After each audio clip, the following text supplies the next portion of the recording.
तर ऑपरेशन सिंधूर नंतर नरेंद्र मोदी यांचाही फोटो आहे. त्यानंतर संजय राऊत असं म्हणाले त्या पोस्टरवर की त्यांनी आधी आमचा बाप म्हणजे बाळासाहेब ठाकरे पळवले, आता भाजपचा बाप म्हणजे मोदी पळवले.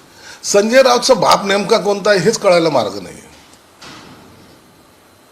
त्यांनी शिवसेना प्रमुखांना म्हणजे त्यांच्या विचारांना विकण्याचा प्रयत्न केला. काँग्रेस बरोबर कधी जाणार नाही असे शिवसेना प्रमुख म्हणायचे, ते काँग्रेस बरोबर गेले.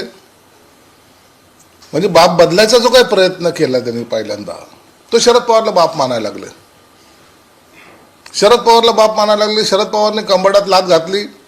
राहुल गांधीला बाप मानण्यासाठी पार काश्मीरपर्यंत गेली. म्हणून बाप बदलायची सवय यांना आहे. देशाचा पंतप्रधान जेव्हा एखादी मुवमेंट करतो आणि ज्या आक्रमक पद्धतीनं पाकिस्तानावर हल्ला करतो, त्याच्या अतिरेकाला गाडतो, त्या टायमाला त्याची प्रशंसा प्रत्येक भारतीयाने केली पाहिजे. काँग्रेसने सुद्धा केलेली आहे, शरद पवार साहेबांनी केलेले आहेत. मग काय त्यांनी त्यांचा बाप बदलला? परंतु यांना बिनडोक लोकांना फक्त स्वतःच्या राजकारणापुरतं सर्व दिसतंय. म्हणून आम्ही त्यांची काळजी करत नाही, परंतु आम्हाला गर्व आहे, आम्हाला स्वाभिमान आहे आमच्या पंतप्रधानावर की त्यांनी एक चांगला निर्णय घेतला आणि त्यांचं आम्ही स्वागत निश्चितच सर्व जनतेने केलेले आम्हीही करू.